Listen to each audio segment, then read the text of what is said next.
আসসালামু আলাইকুম। এটিএন বাংলা সংবাদে সবাইকে স্বাগত জানাচ্ছি। সৈয়দা মারিয়া হোসেন। প্রথমে থাকছে বিআরবি কেবলস সংবাদ শিরোনাম। সুপরিকল্পিতভাবে জাতীয় নির্বাচন পিছিয়ে দেওয়ার ষড়যন্ত্র শুরু হয়েছে, অভিযোগ মির্জা ফখরুলের। সরকারের বিভিন্ন প্রতিষ্ঠানকে পরস্পরের মুখোমুখি দাঁড় করানোর চেষ্টা চলছে। ইসি পুনর্গঠন ও স্থানীয় সরকার নির্বাচনের দাবিতে নির্বাচন ভবনের সামনে এনসিপির বিক্ষোভ কাল। নাহিদ ইসলাম। বর্তমান কমিশনের প্রতি আস্থা নেই আক্তার হোসেন।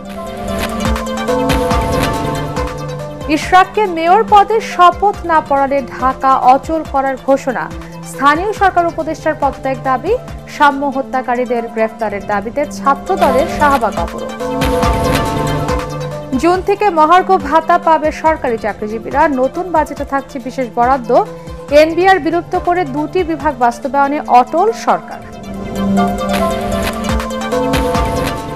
এবং হত্যা চেষ্টা মামলায় কাশিমপুর কারাগার থেকে জামিনে মুক্ত হলেন অভিনেত্রী নুসরাত ফারিয়া। 1 রাতের কারাবাস।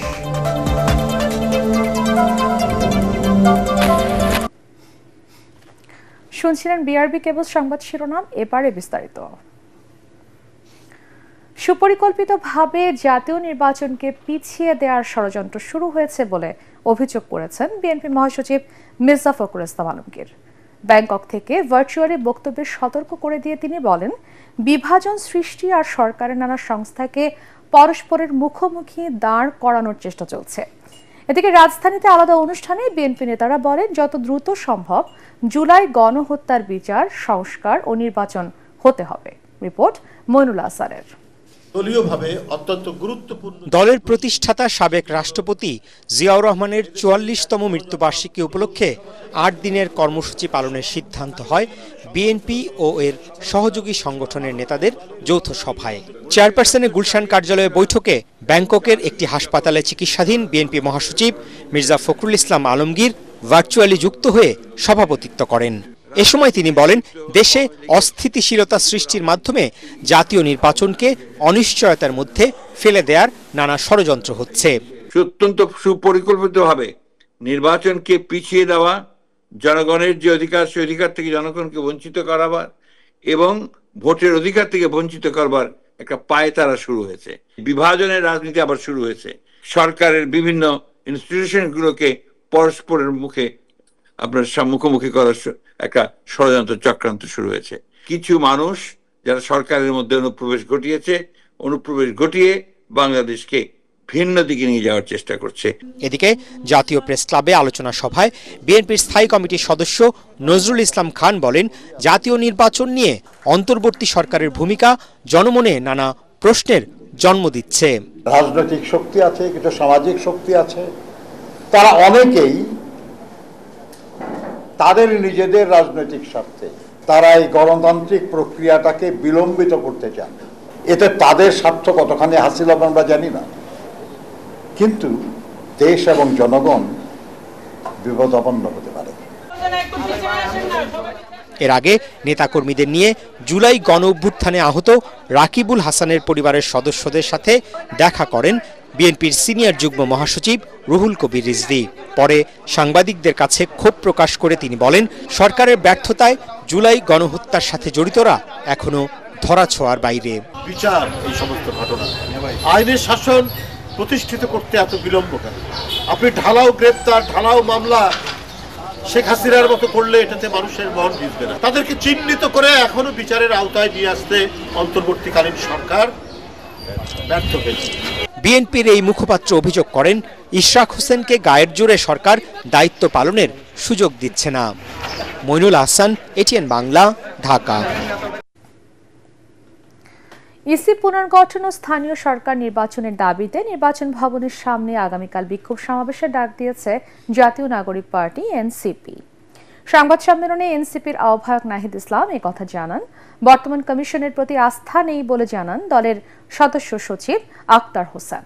নির্বাচন কমিশন ইশরাক হোসেনের মামলায় প্রতিদ্বন্দ্বিতা না করে পক্ষপাতিত্ব করেছে বলে অভিযোগ করেছেন দলটির নেতারা। বিস্তারিত ইয়াসিন রানার রিপোর্টে। চলমান সংকট নিয়ে সংবাদ সম্মেলন করে জাতীয় নাগরিক পার্টি এনসিপি। এতে জাতীয় নির্বাচনের আগে স্থানীয় সরকার নির্বাচন ইসি পুনর্গঠনের দাবি জানান তারা। এ দাবি আদায়ে বুধবার সকালে নির্বাচন ভবনের সামনে বিক্ষোভ সমাবেশের ডাক দেয় দলটি। যদি বিএনপির সংখ্যা থাকে বা অন্য কোনো দলের সংখ্যা থাকে জাতীয় নির্বাচন পিছানো, বা সেক্ষেত্রে আমরা তো বলি নাই যে জাতীয় নির্বাচন পিছিয়ে স্থানীয় সরকার নির্বাচন করতে হবে।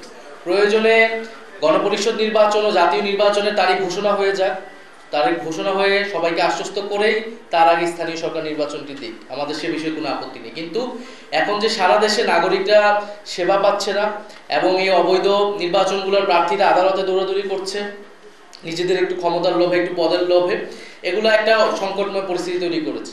ফলে এই সংকট থেকে বের হতে হলে স্থানীয় সরকার নির্বাচন দিতে হবে এবং স্থানীয় সরকার নির্বাচন দেওয়ার মাধ্যমে আসলে জাতীয় নির্বাচনের পরিবেশ তৈরি হবে। এই সরকার, এই প্রশাসন, নির্বাচন কমিশন কতটুকু সক্ষম সেটাও আসলে প্রমাণ হবে। জনগণকে ভোগান্তিতে ফেলে দাবি আদায়ের কর্মসূচি থেকে বিরত থাকার আহ্বান জানায় দলটির নেতারা। চলমান সংকটের জন্য নির্বাচন কমিশনের পক্ষপাতমূলক আচরণকে দায়ী করে দ্রুত ইসির সংস্কার ও পুনর্গঠনের দাবি করেন এনসিপির আহ্বায়ক নাহিদ ইসলাম। ইলেকশন কমিশন পুনর্গঠনের দাবিটাও আমরা কিন্তু বলে আসছিলাম অল্প অল্প করে, কিন্তু আমরা যখন দেখলাম যে এই ইশরাক হোসেন মামলার যে বিষয়টা একেবারে সরাসরি ইলেকশন কমিশন এই সংকটটা তৈরি করেছে, তারা এই মামলায় কোনো কন্টেস্টই করেনি এবং তারা আপিলও করেনি। ফলে এটা খুবই স্পষ্ট যে তারা একটা দলের পক্ষ নিচ্ছে, একটা প্রার্থীর পক্ষ নিচ্ছে এবং এই ধরনের সংকট যে সামনে তারা করবে না। এবং এই নির্বাচন কমিশনের উপরে জাতীয় নির্বাচন বা যে কোনো নির্বাচনের উপর আস্থা তো আমরা রাখতে পারছি না। ফলে আমরা গণতান্ত্রিকভাবে আমরা দাবি জানাচ্ছি, কালকে ইলেকশন কমিশনের সামনে যাব, আমরা তাদেরকে দাবি জানাবো। এরপরে আন্দোলনের পরিস্থিতি অনুযায়ী আমাদের দাবি দেওয়া যদি কর্ণপাত না করানো হয় সে অনুযায়ী আমরা আমাদের দাবি আন্দোলনের তীব্রতা বৃদ্ধি করব, কিন্তু সেটা আমরা গণতান্ত্রিক উপায় করব। বর্তমান কমিশনের প্রতি আস্থা নেই বলে জানান এনসিপির সদস্য সচিব আক্তার হোসেন। এই সংকট নিরসনে এবং জনদুর্ভোগ লাঘবে স্থানীয় সরকার নির্বাচনই একমাত্র সমাধান। কিন্তু ফ্যাসিবাদী আইনে গঠিত বর্তমান পক্ষপাতদুষ্ট নির্বাচন কমিশন এই নির্বাচন আয়োজনে সক্ষম নয় বলেই প্রতীয়মান হচ্ছে। তাই আমরা অনিত্য বিলম্বে সংস্কার কমিশনের প্রস্তাব আমলে নিয়ে নির্বাচন কমিশন পুনর্গঠন করতে এবং স্থানীয় সরকার নির্বাচনের উদ্যোগ গ্রহণ করতে আমরা অন্তর্বর্তীকালীন সরকারের প্রতি দাবি জানাচ্ছি। সংবাদ সম্মেলনে এনসিপি নেতারা বলেন, ইশরাক হোসেনের মামলায় প্রতিদ্বন্দ্বিতা না করে পক্ষপাতিত্ব করেছে নির্বাচন কমিশন। আইন মন্ত্রণালয়ের মতামত চাওয়া হলেও তা দেওয়ার আগেই রাতের আধারে গ্যাজেট প্রকাশ করেছে ইসি। ইয়াসিন রানা, এটিএন বাংলা, ঢাকা। আগামীকালের মধ্যে ঢাকা দক্ষিণ সিটির মেয়র হিসেবে ইশরাক হোসেনকে দায়িত্ব বুঝিয়ে দেওয়ার সিদ্ধান্ত না আসলে পুরো ঢাকা অচল করে দেওয়ার ঘোষণা দিয়েছেন তার সমর্থকরা। নগর ভবন আটকে টানা ৬ষ্ঠ দিনের অবস্থান কর্মসূচি থেকে এ ডাক দেন ঢাকাবাসীর আহ্বায়ক মশিউর রহমান। সমাবেশ থেকে স্থানীয় সরকার উপদেষ্টা আসিফ মাহমুদ সজীব ভূঁইয়ার পদত্যাগও দাবি করা হয়েছে। ইমদাদুল্লাহ বাবুর রিপোর্ট। জাতীয় সঙ্গীত গেয়ে মঙ্গলবার ৬ষ্ঠ দিন দক্ষিণ সিটির নগর ভবন ব্লকেট কর্মসূচি শুরু করেন ইঞ্জিনিয়ার ইশরাক হোসেনের সমর্থক এবং ঢাকাবাসী। জ্যৈষ্ঠের তীব্র গরম উপেক্ষা করে কর্মসূচি শুরুর আগেই মঙ্গলবার বঙ্গবাজার মোড় থেকে নগর ভবনের সামনে গোলাপ শাহ মাজার পর্যন্ত এলাকা হয়ে ওঠে লোকে লোকারণ্য। বন্ধ হয়ে যায় পাশেই পুলিশ সদর দপ্তর সহ এখানকার যান চলাচল। বেলা গড়ানোর সাথে সাথে বাড়তে থাকে ইশরাক সমর্থকদের ভিড়। স্লোগানে স্লোগানে মুখরিত হয়ে ওঠে পুরো ফিনিক্স রোড। গান স্লোগানের মধ্যেই কাফনের কাপড় মাথায় পরে দাবি আদায় না হওয়া পর্যন্ত কর্মসূচি চালিয়ে যাওয়ার ঘোষণা দেন ইশরাক সমর্থকরা। কাপড়ে কাপড় মাথায় দিয়ে বেঁধে রাস্তায় নেমেছি। আদালত ওনাকে শ্বাস বুঝাই দেওয়ার জন্য রায় দিয়েছে। জনগণে কিন্তু ইশরাক হোসেনকে মেয়র হিসেবে এই জায়গা নিয়ে আসছে। ইশরাক ভাইকে মেয়র হিসেবে দেখতে চাই। দুপুরের হঠাৎ বৃষ্টিও সামান্য ভাটা ফেলতে পারেনি ইশরাক সমর্থকদের কর্মসূচিতে। সজীব ভূঁইয়া উনি অতীতে যে দুর্নীতি করেছেন তাই এর মধ্যে প্রকাশ হয়েছে। আসিফ মাহমুদকে বলতে চাই অবিলম্বে আপনি পদত্যাগ করেন। এদিকে ঢাকাবাসীর এই আন্দোলনের সাথে একাত্মতা প্রকাশ করেছে কর্পোরেশনের কর্মচারী ইউনিয়ন। এতে এখন বন্ধ সব ধরনের নাগরিক সেবা। এই জনভোগান্তির দায়ী হচ্ছে এলজিআরটি উপদেষ্টা আসিফ মাহমুদ। কর্মচারী একাত্মতা পোষণ করছে।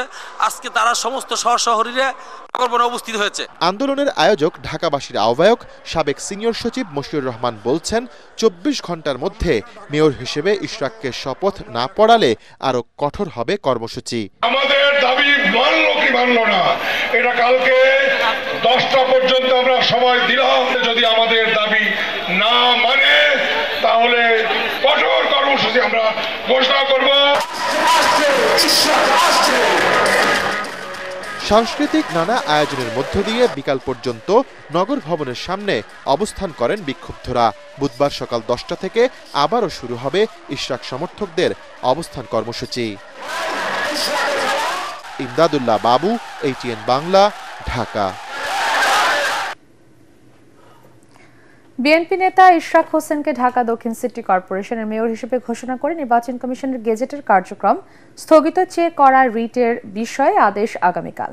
বিচারপতি আকরাম হোসেন চৌধুরী ও বিচারপতি দেবাশিস রায় চৌধুরীর দ্বৈত বেঞ্চ বুধবার দুপুর 12:30টায় আদেশের জন্য দিন ঠিক করেন।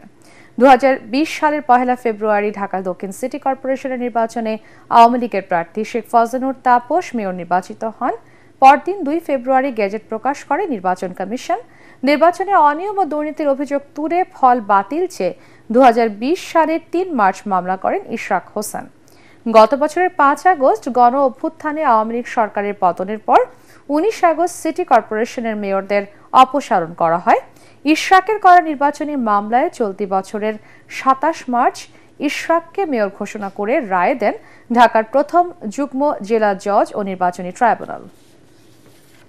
তার কোনো লোকাচ্ছিন নেই, তার কোনো মামলাকে অধিকারে নাই এবং অসৎ উদ্দেশ্যে ফজলুর তাপস সাহেব আসতে পারছে না, তার পক্ষে মূলত সদ্য নামে মামলা করেছেন। সুতরাং এই মামলাটা চলবে না এবং খারিজ হওয়া। কালকে দুপুর 12টার সময় আদেশের জন্য রাখছেন, আগামীকাল দুপুর 12টার সময় আদেশের জন্য রাখছেন। সেখানে যদি কারো কোনো আর বক্তব্য থেকে বক্তব্য শুনবেন, কালকে আশা করি ইনশাল্লাহ আদেশ দেবেন। ঢাকা বিশ্ববিদ্যালয়ের শিক্ষার্থী ও ছাত্রদল নেতা সাম্য হত্যায় এবার শুধু ভিসি প্রক্টর নয়, ব্যর্থতার দায় নিয়ে অন্তর্বর্তী সরকারের পদত্যাগের দাবি জানিয়েছে বাংলাদেশ জাতীয়তাবাদী ছাত্রদল। বৈরী আবহাওয়া উপেক্ষা করে প্রায় 2 ঘন্টা রাজধানীর শাহবাগ অবরোধ করে নেতাকর্মীরা। অবিলম্বে সাম্য হত্যার বিচার না হলে সারা দেশ অচল করে দেওয়ার ঘোষণাও দেন সংগঠনটির সভাপতি রাকিবুল ইসলাম রাকিব। বিস্তারিত বাসারুল হক মুহাজিরের রিপোর্টে। ঢাকা বিশ্ববিদ্যালয়ের শিক্ষার্থী ও ছাত্রদল নেতা সাম্য হত্যার প্রতিবাদে উত্তাল রাজধানী শাহবাগ। বৈরী আবহাওয়ার মধ্যে সড়ক অবরোধ করে বিক্ষোভ করেন সংগঠনের নেতাকর্মীরা। এতে শাহবাগ ও তার আশেপাশের কয়েকটি সড়কের যানবাহন চলাচল বন্ধ হয়ে যায়, দেখা দেয় তীব্র যানজটের।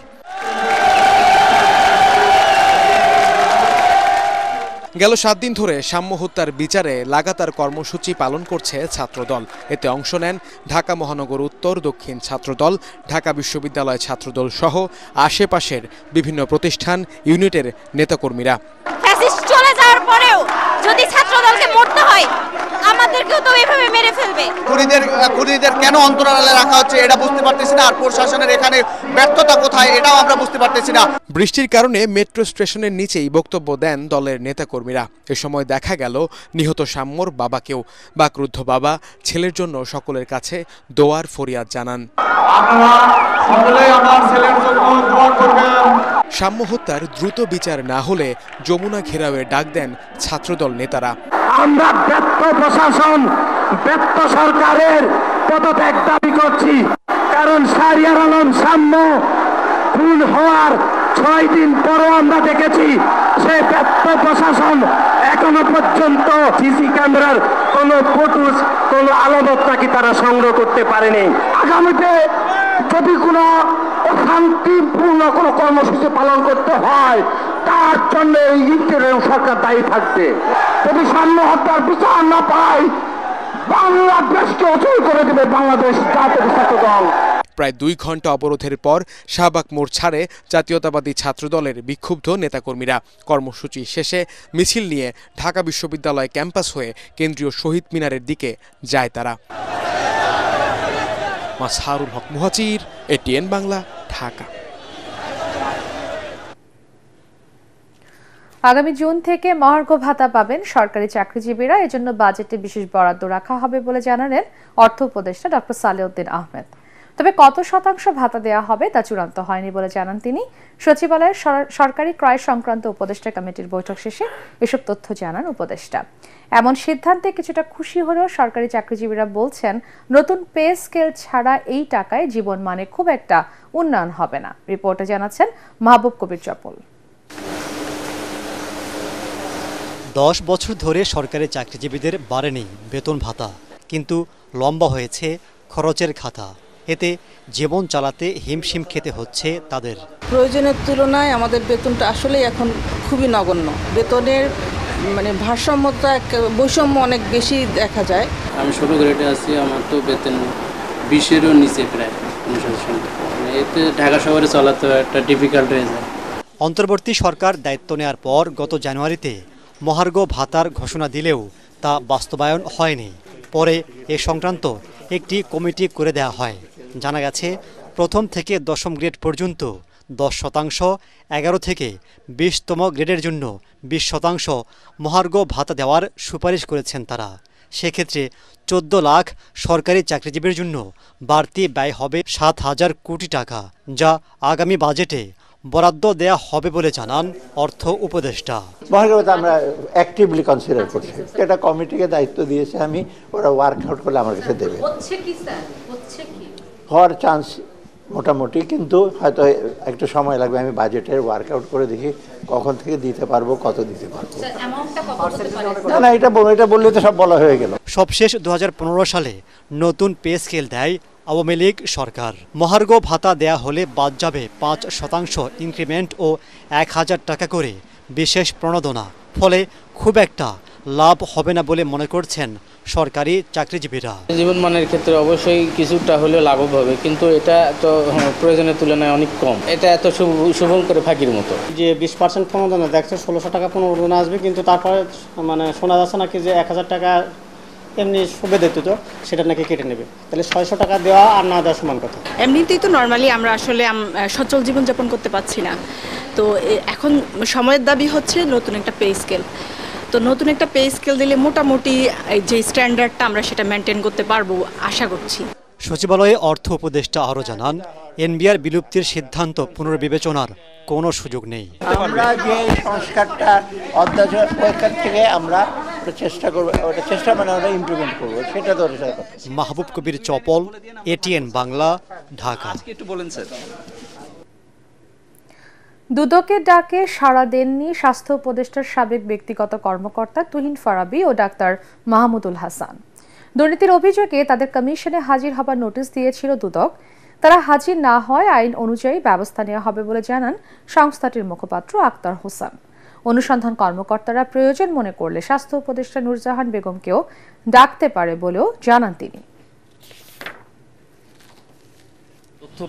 যে দুজন অভিযোগ সংশ্লিষ্ট ব্যক্তিকে জিজ্ঞাসাবাদের জন্য আজকে নির্ধারিত তারিখ ছিল, তারা কিন্তু আজকে উপস্থিত হন নাই। এখন পর্যন্ত তাদের কোনো সময় বৃদ্ধির জন্য তাদের কোনো আবেদনও পাওয়া যায়নি। তাদের অনুপস্থিতির কারণে আমাদের অনুসন্ধান কাজ থেমে থাকবে না। যদি প্রয়োজন হয় যে উপদেষ্টাকে তলব করবে, সেক্ষেত্রে আপনারা তলব করবেন? এই এখতিয়ারটা একান্তভাবে আমাদের অনুসন্ধান দলে। নানা নাটকীয়তা শেষে হত্যা চেষ্টা মামলায় 1 রাতের কারাবাসের পর জামিনে মুক্তি পেয়েছেন জনপ্রিয় চিত্রনায়িকা নুসরাত ফারিয়া। ঢাকার চিফ মেট্রোপলিটন ম্যাজিস্ট্রেট আদালতের বিচারক মোস্তাফিজুর রহমান 5,000 টাকা মুচলেকায় জামিন দেওয়ার কয়েক ঘন্টার মধ্যেই গাজীপুরের কাশিমপুর কেন্দ্রীয় কারাগার থেকে মুক্তি দেওয়া হয় 2 বাংলার জনপ্রিয় এই অভিনেত্রীকে। খায়রুল ইসলাম জানাচ্ছেন বিস্তারিত। রূপালী পর্দার নায়িকার গ্রেফতার, কারাবরণ, জামিনে মুক্তি। নুসরাত ফারিয়াকে নিয়ে গেল 2 দিন ছিল নানা নাটকীয়তা। If you work hard, there is someone sitting up there and he will definitely surprise you. মঙ্গলবার সকালে নিম্ন আদালতের জামিন মঞ্জুরের কয়েক ঘন্টার মধ্যেই কাশিমপুর কারাগার থেকে মুক্তি পান আলোচিত এই অভিনেত্রী। প্রিয় নায়িকার মুক্তির খবরে এর আগেই ভক্ত আর গণমাধ্যম কর্মীদের ভিড়ে ঠাসা কারা ফটক। তবে ভক্তদের নিরাশ করে দ্রুতই গাড়িতে করে নিয়ে যাওয়া হয় নুসরাত ফারিয়াকে। এর আগে বৈষম্য বিরোধী ছাত্র আন্দোলনে রাজধানীর ভাটারা থানার হত্যা চেষ্টা মামলায় নুসরাত ফারিয়াকে জামিন দেয় ঢাকার চিফ মেট্রোপলিটন ম্যাজিস্ট্রেট মোস্তাফিজুর রহমানের আদালত। বিজ্ঞ আদালতে আয়ুষ আজকে প্রতিবেদন দাখিল করেছেন এবং প্রতিবেদন দাখিলের সাপেক্ষে আমরা জামিন শুনানি করেছি। বিজ্ঞ আদালত সন্তুষ্ট হয়ে ৫,০০০ টাকা বন্ডে জামিন মঞ্জুর করেছেন। গেল রোববার থাইল্যান্ড যাওয়ার সময় হজরত শাহজালাল আন্তর্জাতিক বিমানবন্দরে চিত্রনায়িকা নুসরাত ফারিয়াকে আটক করে ইমিগ্রেশন পুলিশ। পরে ভাটারা থানার হত্যা চেষ্টা মামলায় গ্রেফতার দেখিয়ে দুই বাংলার জনপ্রিয় এই অভিনেত্রীকে কারাগারে পাঠায় আদালত। তার গ্রেফতার এবং জেলে পাঠানো নিয়ে সামাজিক যোগাযোগ মাধ্যমে চলে নানা আলোচনা সমালোচনা। গত বছর ১৯ জুলাই গণ অভ্যুত্থান চলাকালে রাজধানীর ভাটারা এলাকায় গুলিবিদ্ধ হন এনামুল হক নামে এক ব্যক্তি। এ ঘটনায় শেখ হাসিনার সাথে নুসরাত ফারিয়া সহ ১৭ শিল্পীকে আসামি করে মামলা করা হয়। খায়রুল ইসলাম, এটিএন বাংলা, ঢাকা। ইলন মাস্কের স্টারলিংক চালুর মধ্য দিয়ে স্যাটেলাইট ইন্টারনেট যুগে প্রবেশ করল বাংলাদেশ। রাজধানীর ফরেন সার্ভিস একাডেমিতে সংবাদ সম্মেলনের প্রধান উপদেষ্টার বিশেষ সহকারী ফয়েজ আহমেদ তৈয়ব জানান, দুটি প্যাকেজ দিয়ে শুরু হয়েছে এই সেবা। তিনি জানান, এর মাধ্যমে উচ্চ গতি ও আনলিমিটেড ডেটার সুবিধা পাবেন গ্রাহকরা। উপকৃত হবেন ক্ষুদ্র ও মাঝারি শিল্পের ব্যবসায়ীরা। বিস্তারিত জানাচ্ছেন Ekramul Haque Sayem. The most recent Starlink satellites contain laser communication. বিশ্বের বিভিন্ন প্রান্তে উচ্চগতির ইন্টারনেট সেবার নতুন দিগন্ত উন্মোচন করেছে ইলন মাস্কের কোম্পানি স্টারলিংক। অন্তর্বর্তী সরকারের আহ্বানে এবার বাংলাদেশে চালু হলো স্যাটেলাইট ইন্টারনেটের এই সেবা। Unable to arrange frequent satellite. এই উপলক্ষে সংবাদ সম্মেলনে প্রধান উপদেষ্টার বিশেষ সহকারী ফয়েজ আহমদ তৈয়ব জানান, সব ধরনের নিয়ম ও প্রক্রিয়া মেনেই স্টারলিংককে অনুমোদন দেওয়া হয়েছে। এর প্রতিটি সংযোগের জন্য সরকার $1 করে পাবে বলেও জানান তিনি। প্রশ্ন এসেছে, স্টারলিংকের মাধ্যমে জাতীয় সার্বভৌমত্ব বিঘ্নিত হবে কি? আমরা এই প্রশ্নের উত্তরে সুস্পষ্টভাবে বলতে চাই, বিভিন্ন জায়গা থেকে আমাদের কাছে কনসার্ন এসেছে এর মাধ্যমে জাতীয় স্বার্থ বিঘ্নিত হবে না। এটার জন্য দুটো প্রোটেকশন আমরা রেখেছি। একটা প্রোটেকশন হচ্ছে স্টারলিংককে লোকাল গেটওয়ে ব্যবহার করতে হবে, অর্থাৎ আমাদের যে জাতীয় নিরাপত্তার জন্য যে লফুল ইন্টারসেপশনের বিধান আছে আন্তর্জাতিক টেলিযোগাযোগ সংস্থা থেকে, সেই কমপ্লায়েন্সটা তাদেরকে মানতে হবে। পাশাপাশি প্রতিটা ডিভাইস যাতে আনঅথরাইজড ডিভাইস বাংলাদেশের সীমানায় না ঢুকে, বিশেষ করে সীমান্ত অঞ্চল সহ বিভিন্ন এলাকায়, সেজন্য আমরা বলেছি ডিভাইসগুলো জন্য এনওসি নিতে হবে। প্রধান উপদেষ্টার বিশেষ সহকারী জানান, শুরুতে রেসিডেন্স ও রেসিডেন্স লাইট দুটি প্যাকেজ থাকছে স্টারলিংকের। একটিতে মাসিক খরচ ৬,০০০ টাকা এবং অন্যটিতে ৪,২০০ টাকা। স্টারলিংকের একটি সেটআপ বক্সের জন্য এককালীন খরচ পড়বে ৪৭,০০০ টাকা। ওই বক্স থেকে ২০ থেকে ৫০ মিটার দূরত্বের মধ্যে রাউটারের মাধ্যমে সরবরাহ করা হবে ইন্টারনেট সেবা। যেহেতু এখানে হাই স্পিড আছে, অর্থাৎ ৩০০ Mbps আছে, একজন ব্যক্তির দৈনন্দিন জীবনের কাজ করতে বা ইন্টারনেট ব্যবহার করতে ৩০০ Mbps এর প্রয়োজন নাই, সুতরাং উনি সহজতভাবে এটা শেয়ার করতে পারবে। তো সেদিক থেকে আমরা মনে করি শুধু উদ্যোক্তাই তৈরি হবে না, বরং কো-ওয়ার্কিং ফ্যাসিলিটি তৈরি হবে। স্টারলিংকের মাধ্যমে শহরে কিংবা গ্রামে একই গতির নিরবচ্ছিন্ন ইন্টারনেট সেবা নিশ্চিত হবে বলেও জানান ফয়েজ আহমদ তৈয়ব। বর্তমান গ্রাহকরা আসলে সব চেষ্টার পরেও ক্যাপাসিটি সক্ষমতার কারণে তারা ভালো ইন্টারনেট সেবা পায় না। স্টারলিংক এই অচলাবস্থাটা দূর করবে। একটা স্টারলিংক ডিভাইস যদি মাননীয় প্রধান উপদেষ্টার বাসায় রাখা হয় এবং একই সাথে যদি খাগড়াছড়ির কোনো একটা গ্রামে রাখা হয়, দুজন গ্রাহক একই সেবা পাবে এবং স্টারলিংকের মাধ্যমে কোনো ধরনের ব্যান্ডউইথ ডিসক্রিমিনেশন করার সুযোগ নেই। তার দাবি, প্রতিবেশী শ্রীলঙ্কা ও থাইল্যান্ড সহ বিভিন্ন দেশের তুলনায় স্টারলিংকের দাম বাংলাদেশে তুলনামূলকভাবে কম। একরামুল হক সায়েম, এটিএন বাংলা, ঢাকা।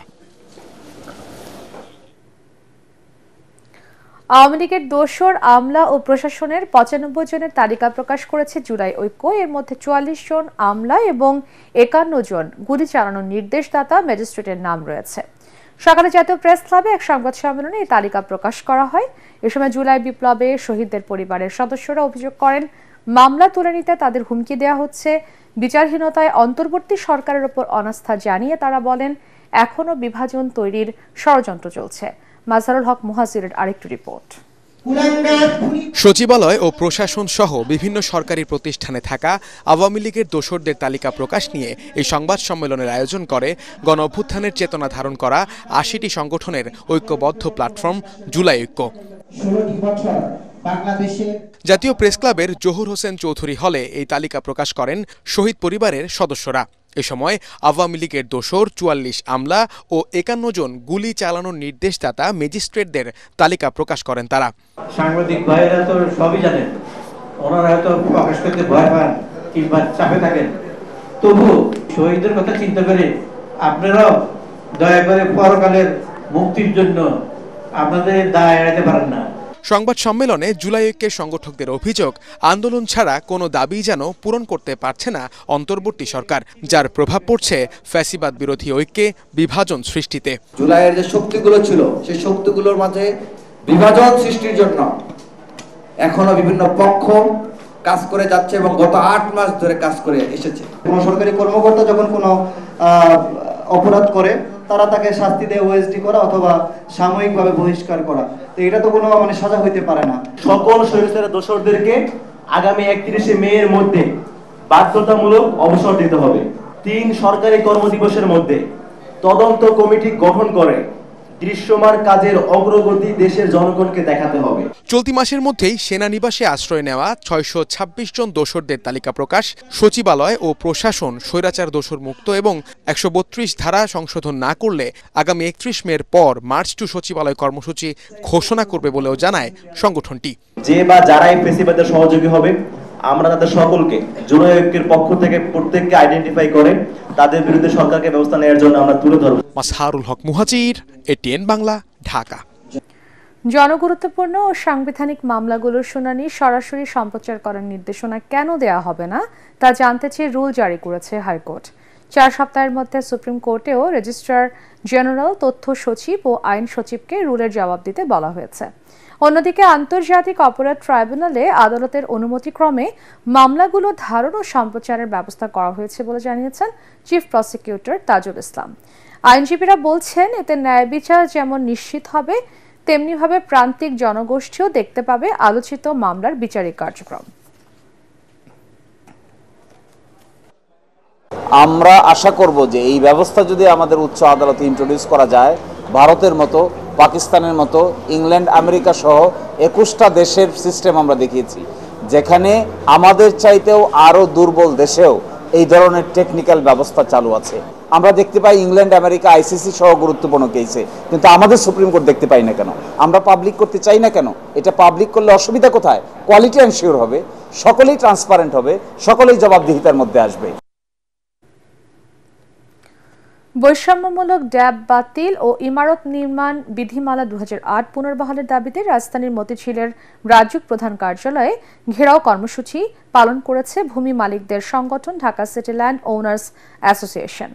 এ সময় সংগঠনটির নেতারা বলেন, এই ড্যাপের কারণে ঢাকার ২ লক্ষাধিক ভূমি মালিক ক্ষতিগ্রস্ত হচ্ছে। রাজুকের স্বেচ্ছাচারিতা, দুর্নীতি বন্ধ সহ ফ্যাসিবাদের দোসরদের দ্রুত অপসারণ করা না হলে কঠোর আন্দোলনের হুঁশিয়ারও দেন ভূমি মালিকরা।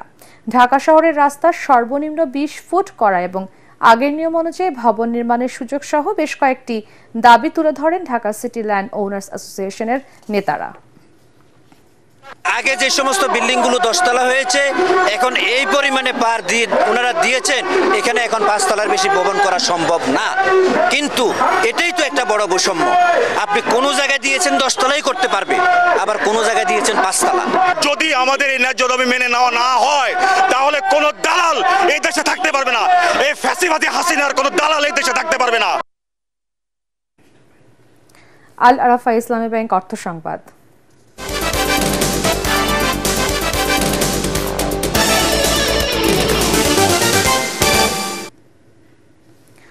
স্থলবন্দর দিয়ে ভারতে বাংলাদেশের পণ্য রপ্তানিতে নিষেধাজ্ঞার কারণে সবচেয়ে বেশি ক্ষতিগ্রস্ত হয়েছে দেশের রপ্তানিমুখী প্লাস্টিক শিল্প।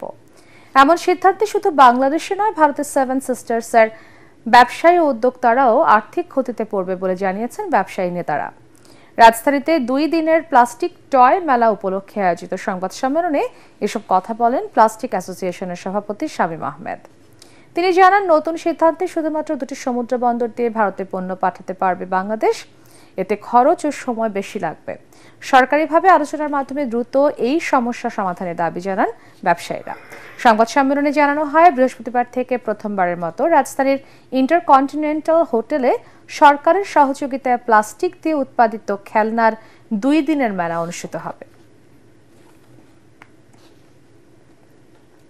পর্যায়ে খেলার খবর।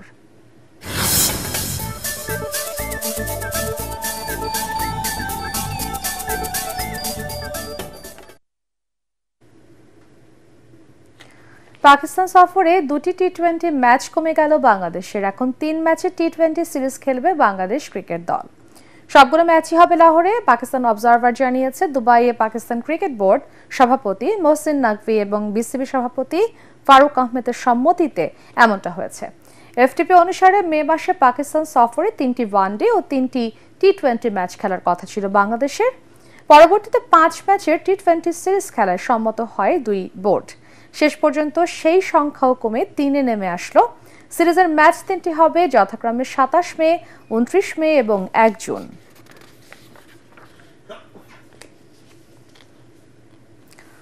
প্রথমবারের মতো পেশাদার league champion Mohammedan sporting club ও রহমতগঞ্জ মুসলিম ফ্রেন্ডস সোসাইটির মধ্যকার খেলাটি বৃষ্টিতে পণ্ড হয়েছে। এর আগে কুমিল্লা 2-1 ব্যবধানে এগিয়ে ছিল মোহামেডান। আলফাজ আহমেদের দলের খেলা দেখে মনে হয়েছিল ফেডারেশন কাপে পরাজয়ের প্রতিশোধ নিতেই মাঠে নেমেছে তারা। তাতে খেলার 2 মিনিটে অধিনায়ক সুলেমান দিয়াবাতের কল্যাণে এগিয়ে যায় সাদা কালো শিবির। 3 মিনিট পর ব্যবধান দ্বিগুণ করেন ইমানুয়েল সানডে।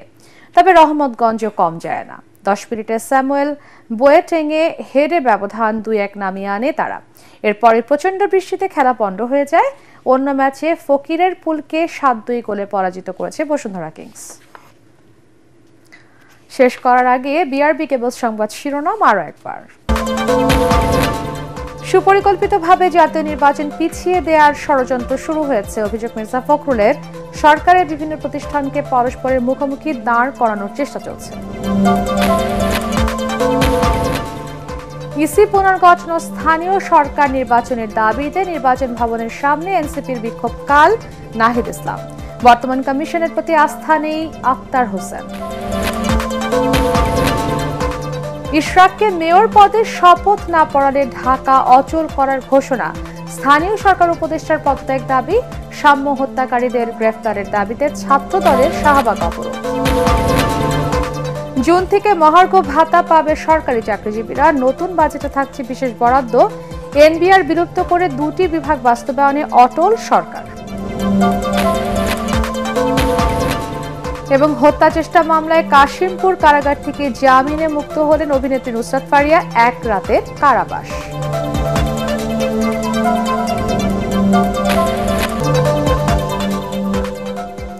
পরবর্তী সংবাদ দেখার আমন্ত্রণ জানিয়ে এখনকার মতো শেষ করছি। এটিএন বাংলার সংবাদ ইউটিউবে দেখতে ব্রাউজ করুন, youtube/ATN বাংলা নিউজ। ধন্যবাদ সবাইকে।